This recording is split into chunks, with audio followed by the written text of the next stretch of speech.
अगर आपके भी मन में अक्सर बुरे विचार आते हैं, गंदे और अश्लील विचार चलते रहते हैं, तो आपको यह बौद्ध कहानी जरूर सुननी चाहिए। एक गांव में एक जवान लड़का रहता था। वह बहुत परेशान था क्योंकि उसका मन उन्हीं चीजों के बारे में सोचता रहता जिसके बारे में वह नहीं सोचना चाहता था।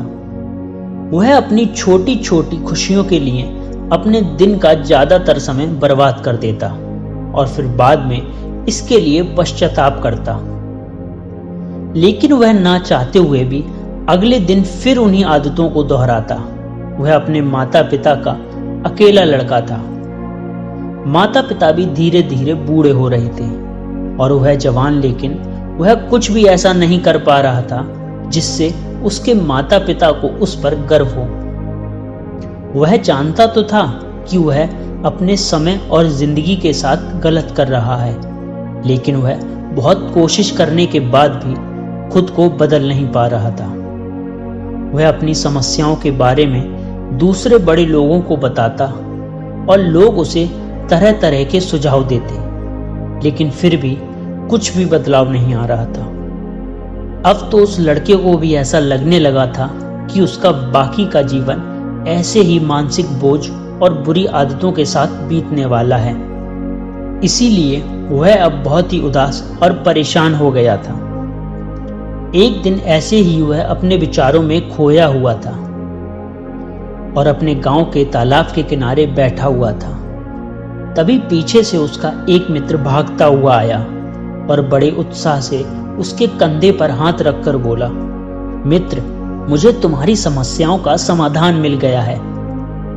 अपने मित्र के मुंह से यह बात सुनकर वह लड़का बहुत खुश हो जाता है और पूछता है, क्या समाधान मिला मेरी समस्याओं का? लड़के के मित्र ने कहा, ध्यान। ध्यान तुम्हारी समस्याओं का समाधान है। लड़के ने कहा, यह ध्यान क्या होता है? मित्र बोला, कल हमारे गांव में एक बौद्ध भिक्षु आए हुए थे। गांव के सभी लोग उस बौद्ध भिक्षु से अपनी अपनी समस्याओं का समाधान पूछ रहे थे, तो मैंने सोचा कि मैं भी तुम्हारी समस्या का समाधान पूछ लेता हूं। तो मैंने उन बौद्ध भिक्षु से अपने मन को काबू में करने का तरीका पूछा। मेरा प्रश्न सुनकर बौद्ध भिक्षु ने ज्यादा कुछ तो नहीं कहा, बस इतना ही कहा कि ध्यान जीवन की सभी समस्याओं का समाधान है। मैंने सोचा कि तुम्हें ध्यान के बारे में पता होगा, इसीलिए मैंने उन बौद्ध से ध्यान के विषय में ज्यादा कुछ नहीं पूछा। अपने मित्र की यह बात सुनकर उस लड़के ने कहा, मुझे उन बौद्ध से मिलना है, और उसका मित्र बौद्ध भिक्षु को ढूंढने निकल पड़े। बहुत पूछताछ और खोज मशक्कत के बाद उन्हें वह बौद्ध भिक्षु बगल के एक गांव में पेड़ के नीचे ध्यान करते हुए मिलते हैं। वह दोनों उस बौद्ध भिक्षु के पास जाकर बैठ जाते हैं और उनकी आंखें खुलने का इंतजार करते हैं। थोड़ी देर बाद जब बौद्ध भिक्षु अपनी आंखें खोलते हैं तो उन्हें प्रणाम करते हैं और कहते हैं, आपने यह तो बता दिया कि ध्यान जीवन की सभी समस्याओं का समाधान है, लेकिन आपने यह नहीं बताया कि ध्यान है क्या। बौद्ध भिक्षु ने कहा, ध्यान क्या है इसको मैं शब्दों में समझा नहीं पाऊंगा, इतनी मुझ में समझ नहीं, लेकिन क्योंकि तुम लोगों ने प्रश्न किया तो मुझे कुछ ना कुछ तो बताना ही पड़ेगा। तो सुनो, ध्यान का मतलब है ना कोई प्रश्न, ना कोई उत्तर, ना कोई विचार और ना ही कोई भावना। यह एक ऐसी स्थिति है जो हमारी वास्तविकता से हमारा परिचय करवा दी है। इस स्थिति में पहुंचकर व्यक्ति के अंदर कोई भी प्रश्न, कोई भी विशेष नहीं रह जाता, क्योंकि उसके सामने सब कुछ स्पष्ट हो जाता है। उसे इस जीवन की वैधता का आभास हो जाता है। लड़के ने पूछा, लेकिन ध्यान की ऐसी स्थिति को कैसे प्राप्त किया जाए? बौद्ध भिक्षु ने कहा, ध्यान करना बहुत आसान है। क्या तुम्हें बैठना आता है? लड़के ने कहा, हाँ, मैं बैठ सकता हूँ। बौद्ध भिक्षु ने कहा, कितनी देर तक बैठ सकते हो? लड़के ने जवाब दिया, ऐसे तो कभी आजमाया नहीं, लेकिन जितनी देर तक चाहूं उतनी देर तक बैठ सकता हूं। भिक्षु बोले, 1 घंटा आंख बंद करके सीधा बैठना। और लड़के ने पूछा, कब और कहाँ बैठना है? तो भिक्षु ने कहा, कभी भी और कहीं भी, बस जगह स्थान एकांत होनी चाहिए। लड़के ने फिर प्रश्न किया, मेरे मन में यह गंदे विचार और मेरी बुरी आदतें हैं, कितने दिन में छूट जाएंगे? बौद्ध भिक्षु ने कहा, सिर्फ 1 दिन में, अगर तुम 24 घंटे आंख बंद कर बैठ सको तो।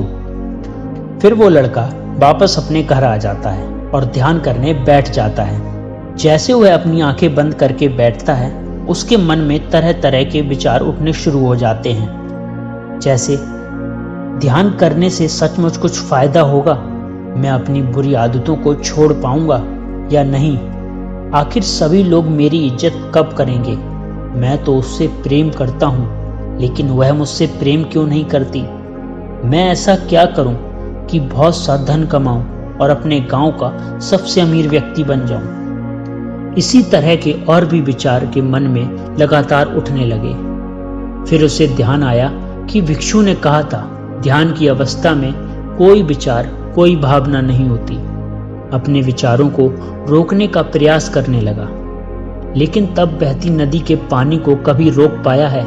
वह लड़का भी अपने विचारों को नहीं रोक पाया और आंखें खोलकर बैठ जाता है और सोचता है कि अब तक के जीवन में बहुत से काम किए, लेकिन इतना मुश्किल काम कभी भी नहीं किया। और वह बौद्ध भिक्षु बोल रहे थे कि ध्यान करना बहुत ही आसान है। फिर वह लड़का बौद्ध भिक्षु से मिलने दोबारा अपने घर से निकल पड़ता है और उनके पास पहुंचकर कहता है, आपने तो कहा था कि ध्यान करना बहुत ही आसान है, लेकिन यह तो मुझे दुनिया का सबसे मुश्किल काम लग रहा है। मेरे बहुत प्रयास करने के बाद भी मेरे मन में विचार आना बंद नहीं हो रहे। बौद्ध भिक्षु ने कहा, लेकिन तुमसे विचारों को रोकने के लिए किसने कहा है? लड़का बोला, तो विचार रहित स्थिति कैसे प्राप्त होगी? आपने ही तो कहा था कि ध्यान में कोई विचार, कोई प्रश्न नहीं होते। बौद्ध भिक्षु ने कहा, हमारे दिमाग में हर समय बहुत से विचार जन्म लेते हैं और मरते हैं, लेकिन हमारा मन उनमें से किसी एक विचार को पकड़ लेता है और फिर उससे जुड़े विचारों के बारे में सोचता चला जाता है, और इस तरीके से हमारा मन विचारों में उलझ जाता है और फिर हम सोचने लग जाते हैं कि हम क्या कर रहे थे। जब तुम ध्यान करने बैठोगे तब तुम्हारे दिमाग में भी बहुत से विचार उठेंगे और खत्म हो जाएंगे, लेकिन तुम्हें किसी भी विचार का चुनाव नहीं करना, बस उन्हें देखना है। तुम्हारे मन में विचार उठेंगे और खत्म हो जाएंगे। धीरे धीरे समय के साथ इन विचारों के उठने की गति कम होती चली जाएगी। बौद्ध भिक्षु के मुंह से यह सारी बातें सुनकर वह लड़का अपने घर आ जाता है और दोबारा ध्यान करने के लिए बैठ जाता है। इस बार वह लड़का बौद्ध भिक्षु के बताए अनुसार अपने मन में उठ रहे विचारों को देखता है। कुछ देर तक विचारों को साक्षी भाव से देख पाता है, लेकिन फिर उसके मन में ऐसे विचार उठते हैं जिनके बारे में सोचने से वह खुद को रोक नहीं पाता और गहरे विचारों में खो जाता है। कुछ देर बाद उसे याद आता है वह तो ध्यान कर रहा था। वह दोबारा विचारों को देखने का प्रयास करता है, लेकिन इस बार उसका मन दूसरी ओर चला जाता है। अब उसके मन में अश्लील विचार उठने लगते हैं। वह लड़का सोचता है, ध्यान जैसी पवित्र स्थिति में यह अश्लील विचार क्यों उठ रहे हैं? मैं अपने मन में उठ रहे अश्लील और गंदे विचारों को रोकने का बहुत प्रयास करता है, लेकिन वह उन्हें रोक नहीं पाता। उसके मन में लगातार बस एक ही विचार उठ रहे थे। बहुत देर तक प्रयास करने के बाद जब वह लड़का परेशान हो जाता है तो वह ध्यान से उठकर सीधा बौद्ध भिक्षु के पास पहुंचता है और कहता है, मैं जब भी अपनी आंखें बंद कर ध्यान करने के लिए बैठता हूं तो मेरे मन में सिर्फ अश्लील और गंदे विचार ही आते हैं। बौद्ध भिक्षु ने कहा, कोई भी विचार अच्छा या बुरा नहीं होता, इसीलिए कोई भी विचार को बुरा समझकर उसे जबरदस्ती दबाने का प्रयत्न मत करो, क्योंकि हमारे द्वारा विचारों का विरोधी उन्हें और शक्तिशाली बनाता है। इसीलिए किसी भी विचार का दमन करने का प्रयास मत करो, क्योंकि इस मन की प्रकृति ही ऐसी है कि हम इसे जिस चीज के बारे में सोचने से रोकते हैं, यह उसी चीज को और ज्यादा सोचने लगता है। इसीलिए तुम्हारा विचारों को रोकने का प्रयास व्यर्थ है, और तुम जिन विचारों को गंदे व अश्लील विचार कह रहे हो, वह विचार भी तुम्हारे जीवन का एक हिस्सा है। इंसानी जीवन को आगे बढ़ाने के लिए इन विचारों का उठना भी जरूरी है। एक बात हमेशा याद रखना कि जीवन में हम जिस भी चीज को अस्वीकार करते हैं, हमारा मन उसी चीज में सबसे ज्यादा रस लेने लगता है। इसीलिए जीवन की किसी भी सच्चाई को नजरअंदाज करने का प्रयास मत करो। हर चीज को स्वीकार करो, तभी तो उससे मुक्त हो पाओगे।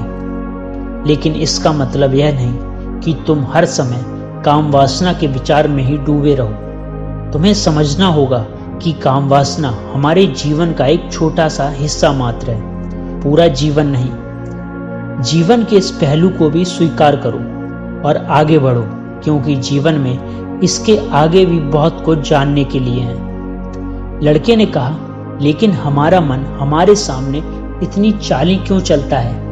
क्या हमारा मन ही हमारा शत्रु है? बौद्ध भिक्षु ने कहा, नहीं, मन हमारा शत्रु नहीं है। यह तो बस उन्हीं चीजों को अनुभव करना चाहता है जिसमें इसे आराम मिले, आनंद आए। इसीलिए जब भी हम कोई काम करते हैं जिसमें शुरू में ही आनंद नहीं मिलता, तो हमारा मन उस काम का विरोध करता है। बौद्ध भिक्षु ने आगे कहा, अगर तुम अपने मन में बुरे विचारों को खत्म करना चाहते हो तो अपनी आदतों को बदलो, और आदतों को तुम केवल तब ही बदल सकते हो जब तुम्हारा मन तुम्हारे काबू में होगा, और तुम्हारा मन तुम्हारे काबू में तब ही आएगा जब तुम खुद को जानोगे, जब तुमसे हमको अनुभव करोगे, जब तुम ध्यान को अनुभव करोगे। इतना कहकर बौद्ध भिक्षु खड़े हो गए और एक हल्की सी मुस्कान के साथ लड़के के सर पर अपना हाथ रख दिया। इसके बाद उन्होंने अपना भिक्षा पाद उठाया और वहां से चले गए। लड़का उन बौद्ध भिक्षु को जाता हुआ देखता रहा, लेकिन वह बहुत खुश था, क्योंकि उसे अपनी समस्याओं का समाधान मिल चुका था। ध्यान के रूप में वह समझ गया था उसे हर रोज ध्यान के लिए बैठना है, और उसे अपने आते जाते विचारों को देखना है, लेकिन किसी भी विचार को पकड़ना नहीं है। समय के साथ वह विचार खुद ही गायब होते चले जाएंगे।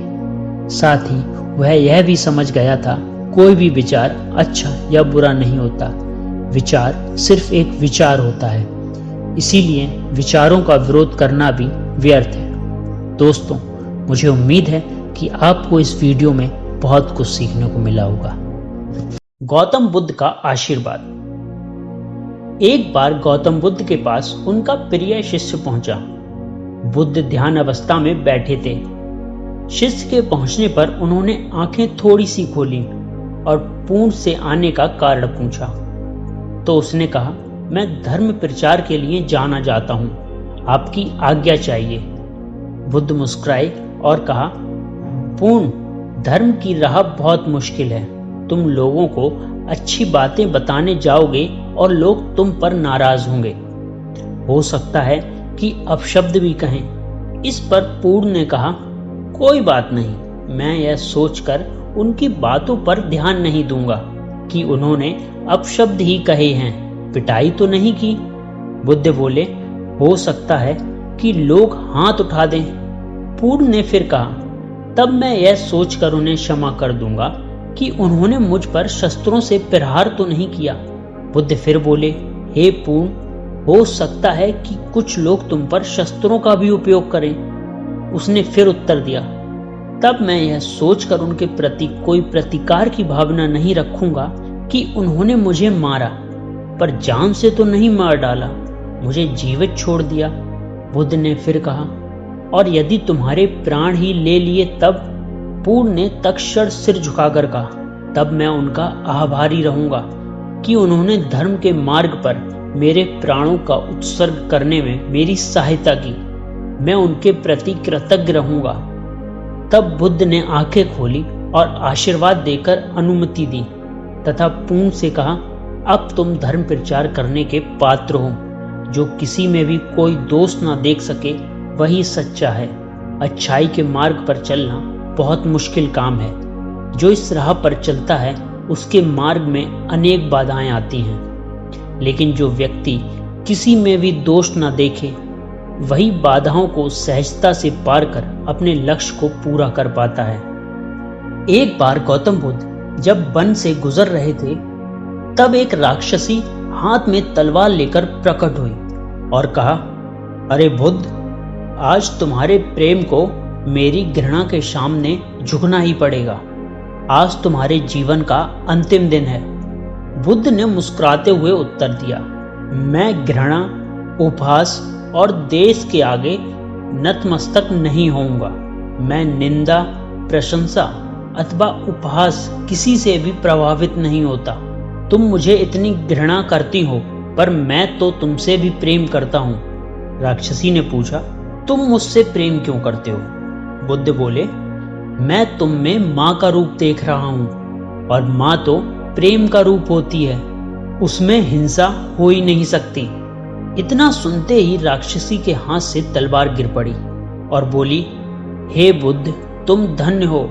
इतने कहते ही वह देवी में बदल गई और अंतर्धान हो गई। दरअसल जो लोग दूसरों से द्वेष करते हैं, अंत में एक दिन घृणा उन्हें नष्ट कर देती है। घृणा से घिरे हुए लोगों को एक दिन घृणा ले डूबती है। प्रेम सत्य के आवरण से ढका होता है। सत्य से जुड़ा हुआ व्यक्ति सदैव आनंद में जीता है। सत्य को केवल अपने तक सीमित मत रखो, उसे अपने कर्मों में ढालना होगा। सत्य रूपी गुलाब की खुशबू है कर्म। अपने कर्म को प्रेम और सत्य में डुबो कर करो। प्रेम और सत्य मनुष्य को विकास की ओर ले जाते हैं। ध्यान रहे कि ये दोनों मार्ग ईश्वर की ओर जाते हैं। इस मार्ग पर चलने वाले सहज में ही आनंद और शांति को पा लेते हैं।